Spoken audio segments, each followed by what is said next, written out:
El Hadji Pape Thiam pour ñi ko miinul El Hadji Pape Thiam moom la Jamra di waajal pour mu mën ma wuutu ci place bi ndax je commence à faire de l'âge te combat bi ñu ngi ko tàmbalee février 1983 kon février bii passé ci la ñu màggal nos 41 ans de combat et de réalisation concrète Jamra nag dafa commencé léegi di former la nouvelle génération. nga dëjee micro bi. gën a la dugg ci micro. waaw ok waaw. dañu commencé di former la nouvelle génération ba tax na mauvaise langue yi naan xanaa Jamra Makhtar Gueye rek la mais c'est normal parce que structure boo gis je prends le cas du défunt parti APR wala boog de la coalition Benno Bokk Yaakaar kan moo doon wax mais Seydou Gueye parce que c'est lui qui est chargé de la communication parti socialiste kan mooy wax Ablaye Wilane il est chargé de la communication waaye ñun Jamra Imam Massamba Diop est le président exécutif Imam Moustapha mooy ki fi ñëwoon keroog bi ñuy démasquer le grand avocat des lobbies LGBT Charles Michel Imam Moustapha il est vice-président chargé des relations avec les institutions religieuses Imam Adama Niang il est vice-président comme moi mais chargé des affaires sociales et culturelles man nag je suis vice-président chargé de la communication kon ko war a wax du man waaw ñu topp ci réseau rek Jamra moom rek la de waxi dof yooyu nañ ko bàyyi alors kon nag créé nañ benn groupe WhatsApp seen groupe bi ñaata la 200. il y a 280 et quelques. 280 jeunes qu'on est en train de former pour ñu assurer la relève parce que comme ni ko Latif waxee yow Makhtar tu n'es pas éternel man Latif je ne suis pas éternel nee na Imam Massamba tu n'es pas éternel mais Jamra doit être éternel ndax Jamra moomatuñu ko c'est un patrimoine du peuple sénégalais moo tax ana Biram Traoré ngi nii man mii maa daan dem émission Black Label bu Walfadjri maa daan dem toujours mais comme que dafa nekk émission qui s'adresse particulièrement aux jeunes man dematuma kii mooy dem et il se débrouille bien c'est ça la démocratie émission bi Eva Tra di animé TFM nu mu tuddati Wareef maa daan dem mais Cheikh Ahmadou Bamba Faye le coordonnateur de la cellule de Jamra de Xombal dans la région de Thiès moom mooy dem am na émission culturelle buy faral di am TFM kenn dégguma ci Pape Thiam moo demoon bi coowu Charles Michel bi jibee Zik FM TFM kii Sen TV invité ma kan moo dem di yow waaw loo leen bëggati kon nag décentralisé nañu et il y aura un moment où vous ne me verrez plus parce que ñun suñu objectif mooy comme que notre mission est accomplie te man maa ngi ci fonction bi depuis 38 ans de combat sans congé et sans salaire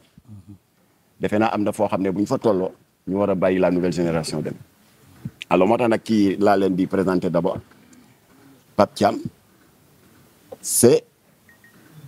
le coordonnateur adjoint de la cellule de communication de Jamra nga man maay nekk le titulaire kii mooy sama adjoint ëllëg c'est lui qui sera le titulaire moom ngeen di amal affaire voilà loolu laa doon préciser ci Jamra léegi nag nous avons des alliés yi xam naa comme que jàppuma tur yi par cœur dama leen koy tënkal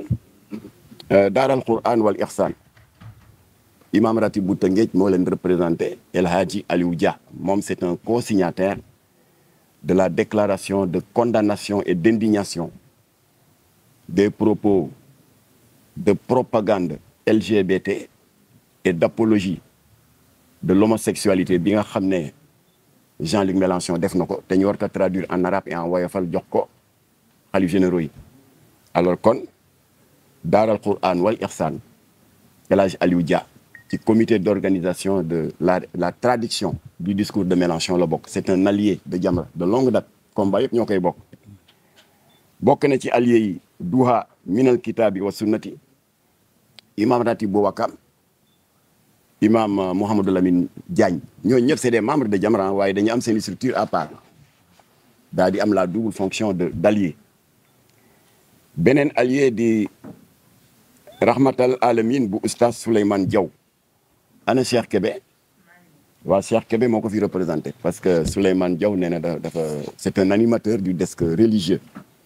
de Walfadjri dafa am ngant il a une émission à préparer association Seyrul Ahbad bu Cheikh Ousmane Mbow moom ci taalibe yu ràññeeku yu seexal islam Baye Ibrahima Niass ci la bokk yabal na fi ñaari jawri ñoom kenn ki di El Hadj Ablaye Thiam keneen ki di Mbaye Niang convergence taxawu ndonoy mag ñi ki ko dirigé di Serigne Bara Dolly woo na ma ils sont à l'hôtel Fleur de Lys dañu am réunion pour restructurer seen bureau politique waaye nee na mën nañ commencer ils vont nous rejoindre maa ngi remercier particulièrement les artistes qui sont regroupés au sein de l'association OMART, Observatoire de la musique et de l'art, et le président Abdoulaye Mamadou Guissé jiite leen ñoom évidemment seen kuréel bi dafay défendre leurs intérêts matériels et moraux waaye également ñoom dañu ittewoo la défense de nos valeurs socioculturelles moo tax ils se sont retrouvés dans notre combat mu woo ma démb ci guddi on a eu un long entretien moom tamit il est de tout cœur dans ce combat lu ñu war a signer ak démarche bu ñu war a def tournée yi ñu war a def ci région yi pour xeex agenda bii nga xam ne les lobbies LGBT passé nañu à une vitesse supérieure ginnaaw biñ fi yónnee lesbienne bu bon boobu di Maline Anna Borg di vice-présidente de l'intergroupe LGBT du Parlement européen yónni fi Charles Michel léegi Jean-Luc Mélenchon bi seen nijaay moo nekk la goutte d'eau qui a fait déborder le vase parce que moom du avocat góor jigéen rek yem si franc-maçon bu mag la dinaa leen ci wax ay détails léegi alors kon artistes yi mandaté nañu Abdoulaye Daouda Guissé mu ñëw bokk ci coalition bi bu ñuy def tournée pour dénoncer Mélenchon démasquer ko moom dana ci bokk léegi nag y a d'autres alliés de très longue date ki mooy alliés yi mujj ñëw alors à ma gauche nous avons Samba Kara Ndiaye que vous connaissez c'est le fondateur du parti bi ñuy wax NADEM bon moom nag il était un peu en retrait de la politique waaye doon ngeen ko gën a dégg lors des législatives de 2017 nga xam ni dafa defoon alliance électorale ak la branche politique de Jamra RDS on a battu campagne ensemble waaye moom bañ koy dugal ci liste bi il n'était pas au Sénégal il était en France yàlla dogal bi ñu waree passer dans la phase active de la campagne électorale nattu dal ko pratiquement c'était presque une paralysie là. Oui, tout à fait. Il a été longuement hospitalisé ñu ngi lay souhaiter un prompt rétablissement. kii moom xam ngeen ko du Thierno Diop la day ku siiw la ci réseaux sociaux yi c'est un chroniqueur politique social économique léegi la doog a adhéré voilà moo tax moom itam ñu ngi koy gërëm di ko sant voilà maintenant li ñu fi indi xam ngeen ko waaye dama bëgg balaa ñoo dugg dans le vif du sujet mu doy waar boo xam ne doo tay ci di leeral ma indi juróomi leeral rek ci ay désinformation ay sos ak di jéem a dëkkal Jamra fu mu dëkkul benn leeral bi damay adressé wu directement à oustaz Modou Fall oustaz Modou Fall bàyyi tooñ oustaz du tooñ oustaz du sos yow lu ñu jotee yow ñun ñu ngi ci suñu combat depuis février 83 41 ans ñu ngi xeex góor jigéen di xeex franc-maçon di xeex trafic de drogue di xeex faux oustaz yi mbubboo diine ji pour faire du business dañ la tudd mu daal di profiter de l'affaire Charles Michel defal ma benn xutba naan waaw raisonnement boobu buñ ko toppee ah xanaa kon léegi ku dugg avion eh bien xanaa di nga lijjanti ndax kii dawal avion bi yéeféer la wala déet nga seet ndax di nga dugg wala doo dugg xanaa kon kilifa diine yi nga xam ne feebar nañu te xëy na mënu leen plateau médical bu Sénégal mënu leen jël en charge ñu war leen a évacuer xanaa booba dinañu lijjanti ndax médecin bi ko war a opérer ndax yéefar la wala déet kan moo wax loolu yaa ko inventé bu fekkee da nga bëgg a wax ni que Jamra moo ne président Diomaye Faye warul recevoir Charles Michel comme que dëkk bi vaar moo xew génne ko nga teg ko mënuloo ko ndax amul. On ne l'a jamais dit. On n'a jamais sorti de notre bouche baatu président Diomaye Faye warul recevoir Charles de Michel génn leen ko. dañu ne nañu daan alerter sa jamono Abdou Diouf te ñëpp fekke nañ ko surtout ñu xaw a ceux qui font un peu de l'âge en 85 pour l'ouverture scandaleuse avec l'autorisation de l'État d'une loge maçonnique derrière la deuxième institution de la République muy Assemblée nationale foofu la siège u franc-maçon yi nekkoon état moo leen ko fa ubbil franc-maçon yi porte ñu plainte pour diffamation sëñ Abdoulaye Sy Dabakh jàpp ci. J'avais donné des détails lors de notre précédente conférence de presse bu 26 avril Baye Seydi Thiaw Laye jàpp ci sëñ Abdou Lahad jàpp ci boole ñoog benn jawriñam bu tudd Serigne Mountakha Mbacké Bachir ba ñuy def tournée nationale bi sëñ Mountakha moo ñu jox oto jël 500 000 francs bon d'essence jox ñu. alors noonu ñu doon jàmmaarloo ko nguuru Abdou Diouf ba yàlla may ñu ndam ñu gagné procès bi assorti d'une décision judiciaire de fermeture de leur siège satanique bi nekk ginnaaw Assemblée nationale non loin de l'immeuble Brière de Lise à quelques centaines de mètres du lycée Van Vollenhoven qui s'appelle maintenant lycée Lamine Gueye. xeex boobu xeex muy dox boobu moo continué ba ci nguuru Ablaye Wade mu di Ablaye Wade dañ ko doon tuumaal mais dafa yónni ay ministre pour ñu dem à la conférence de Genève qui était initiée par des lobbies LGBT. Le président Nicolas Sarkozy yabal jawriñam bu ñuy wax Rama Yade suñu compatriote bu gàlli boobule demi tubaab demi sénégalaise qui était ministre des droits humains mu dem représenter ko pour que ñoom ñu constituer ce qu'on appelle l'appel des 66. seen intention moo doon bu ñu dajalee ay états signataires ba ñu am le quorum sur les 192 états membres dañuy déposer benn projet de loi auprès du secrétaire général des Nations Unies qui s'appelait à l'époque Ban Ki-moon pour kooku mën a voter une plénière pour ñu mën a discuter sur l'opportunité d'adopter une loi portant dépénalisation universelle de l'homosexualité. C'est-à-dire Nations Unies bu ko xasoon ba déclarer rek loolu bu jàlloon c'est fini amul état buy naan non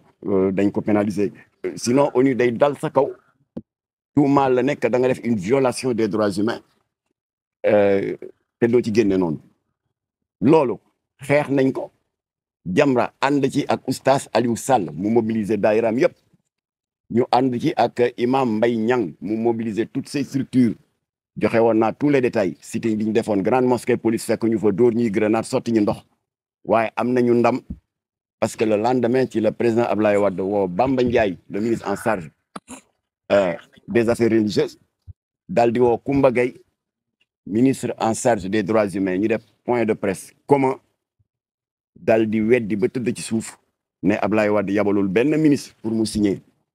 l'appel des 66 te du fa yabal kenn ci nguuru Ablaye Wade la xeex muy dox boobu dafa continuer ba ci nguuru Macky Sall waaye balaa ñuy dugg ci nguuru Macky Sall avant ñuy tàggoog Ablaye Wade am nañu la plus grande victoire parlementaire de l'histoire d'une ONG mu di drogue bi lëmbee réew mi di kann suloo xale yi di yokk insécurité bi di tas sëy mais surtout de déstabiliser l'économie nationale à cause du recyclage de l'argent sale. Ablaye Wade cax ñu j'avais donné tous les détails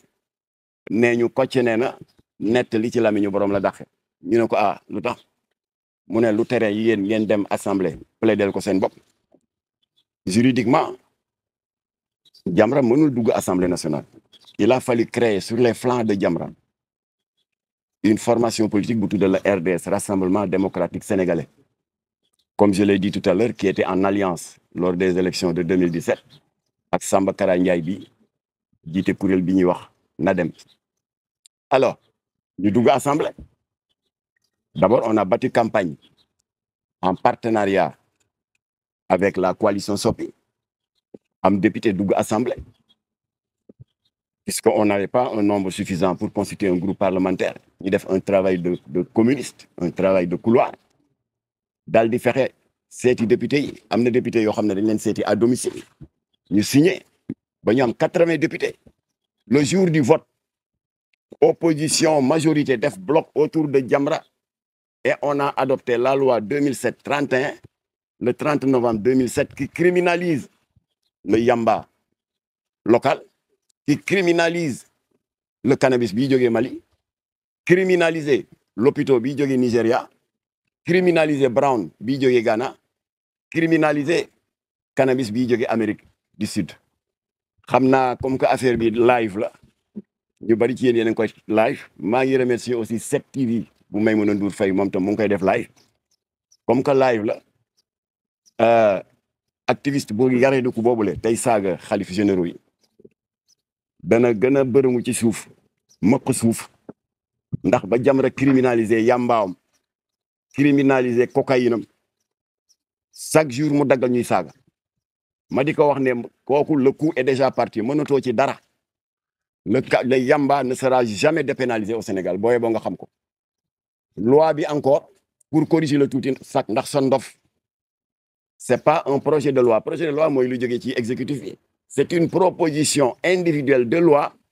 d'un député qui s'appelle Abdou Latif Gueye président exécutif de Jamra c'est la loi 2007-31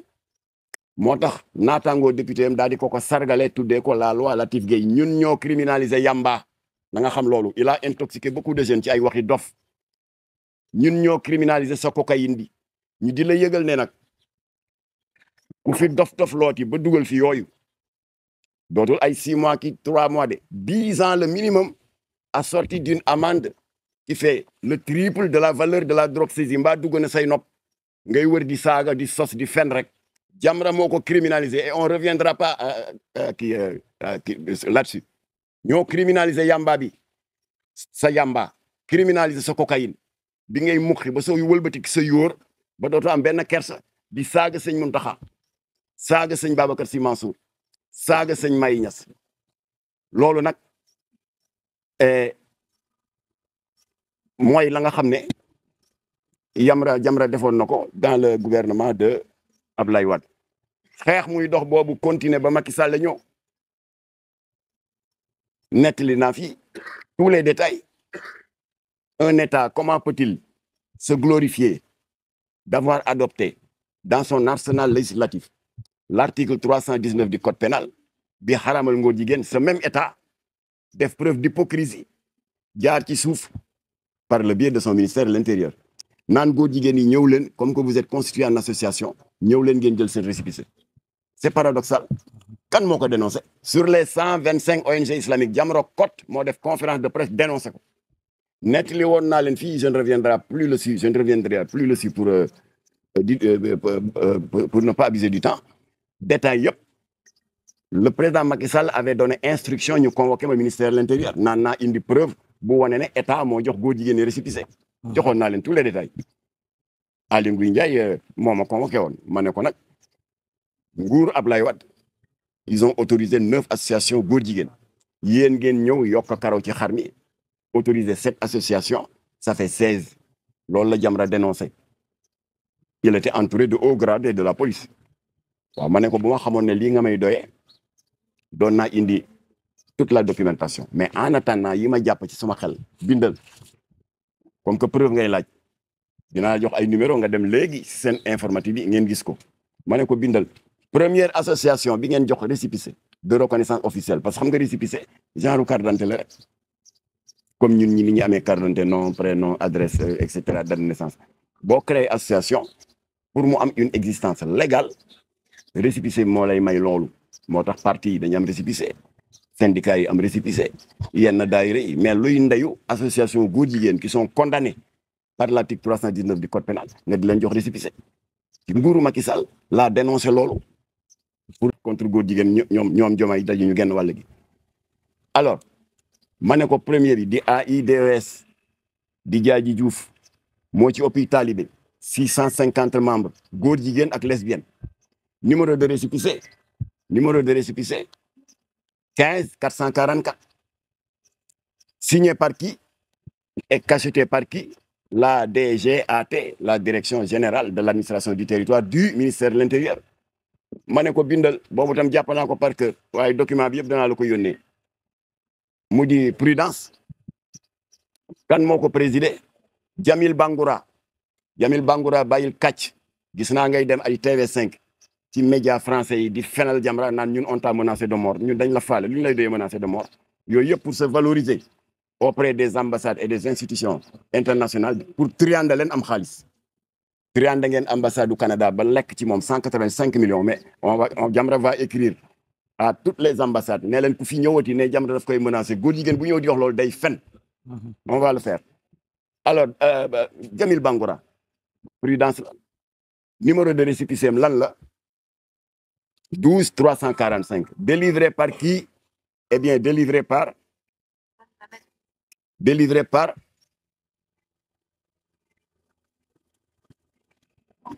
waa gisee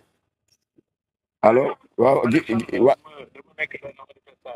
waa fii la waa yow laa doon wax sa affaire léegi sax voilà tu es en direct voilà je viens de dire que tu es membre et que yaa ngi ñëw mais comme que yaa ngi ñëw au nom de tous les artistes tu es le bienvenu alors kon nag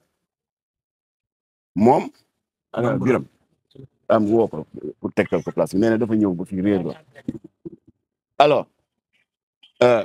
numéro de récépissé 12 345 signé par qui? La DGAT, la Direction Générale de l'Administration du Territoire du ministère de l'Intérieur mooy ministère bi signé récépissé parti politique noonu laa ko toppee ba ci góor jigéen yu jigéen ñi les lesbiennes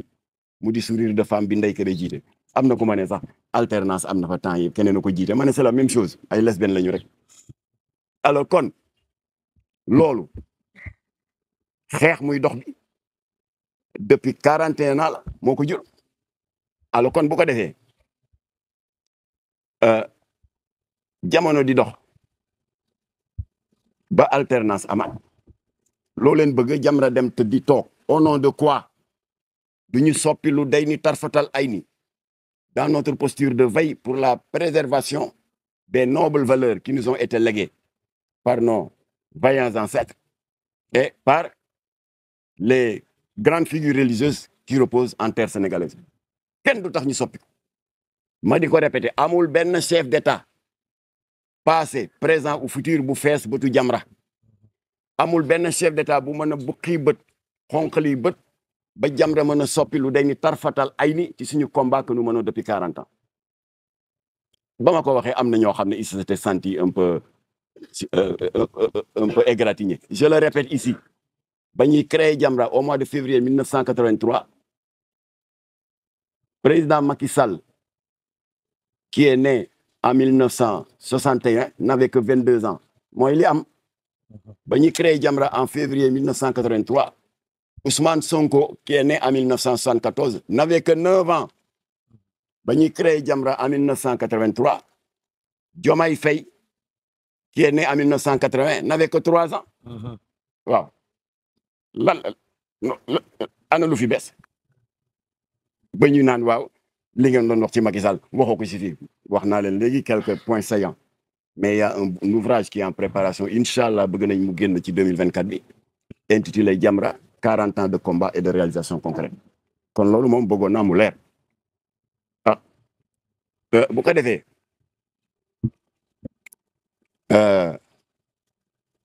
deuxième leeral maa ngi dégg ay bi activiste boobu saagakatu xalifa généraux yi tàmm di tuddee ay lapato xam nga il n'a que ces 3 mots là dans son vocabulaire lapato ak la mafia politico-médiatique politico-maraboutique yooyu rek la am réeral na doomu jàmbur yu bari dugal leen dans cette rhétorique mensongère diffamatoire ak di yàq deru ak ay gor alors ba tax na ci leeral yi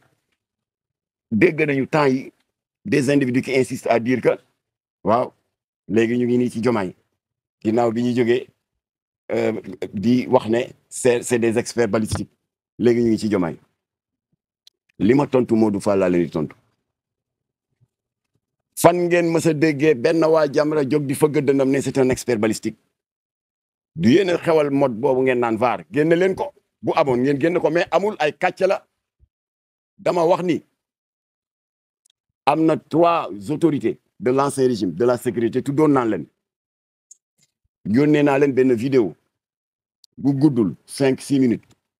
bu benn expert en balistique qui est médecin militaire def ci ay constat inquiétant ma yónnee leen ko ne leen leeral leen ko c'est tout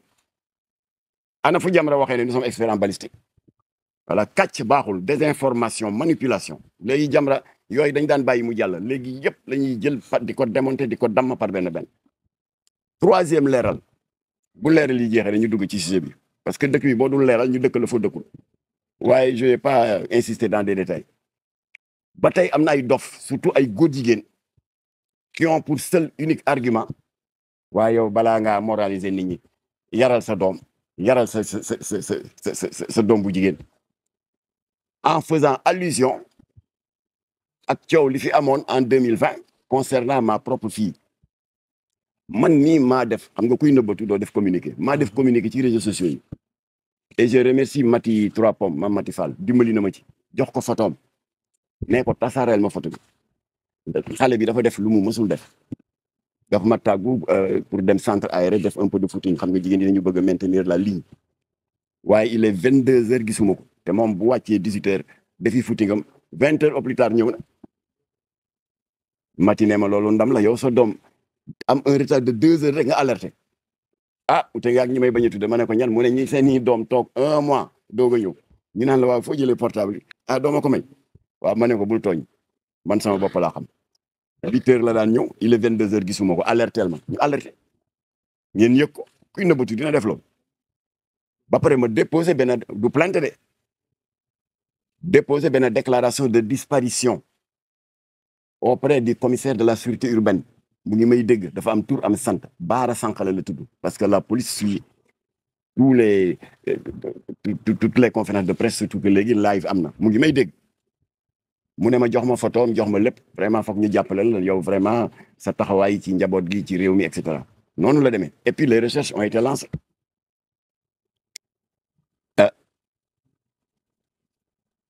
le lendemain ma toog am suñu benn dëkkandoo bu ñu bokkaloon quartier fii ci Yoff Layeen bugguma tudd turam pour ne pas la gêner mais ma Guèye ma ne ko dama dégg ci réseaux sociaux yi sa doom nee na daal da nga jaaxle gisoo ko depuis démb ma ne ko waaw c'est vrai mu ne ma mu ngi woon suñu kër sama doom moo doon anniversaire mu nekk fa rek ak seen noos yooyu def ay léegi ay sirop au menthe waxtaan et tout ba fa la ne la bi mu ñëw sax soluwul mu ngi jógee ci seen footing bi ñuy faral di def tous les soirs centre aéré waaw ma ne ko lu tax ma woo ko jëlul mu ne dafa nelaw xam naa portable am dafa déchargé ma ne ko waaw indil ma ko mu ne ma ñëw naa maa ngi nii si buntu kër gi ma ne ko soneel ñu ubbil la yéen a ngi siiru baax mu sone ñu ubbi immédiatement ma woo Baara Sankhare da ngeen déglu bu baax ndax il faut que cette histoire malsaine malhonnête de doomam yeeg de doomam nangam leer ma woo Baara Sankhare mu ngi may déggaat waxaguma sax mu ne ma oh Guèye sois patient ñun police ñu ngi koy rechercher j'ai déployé tous les moyens ma ne ko waa déglul mu ne ma ma ne ko feeñ na ma ne ko nu mu demee mu ne ma suñu ay mbokk laayeen fa la newoon def fa une bêtise dem tëdd fa nelaw mu ne waa mais amène la moi parce que xale yi daju bari ak yow li nga daj depuis démb je vais lui tirer les oreilles voilà daal di wax loolu amicalement ma dugal ko ci oto ana Pambay anam ak suma frère bële sama frère bi toog ci kanam taxi la man ma toog ci ginnaaw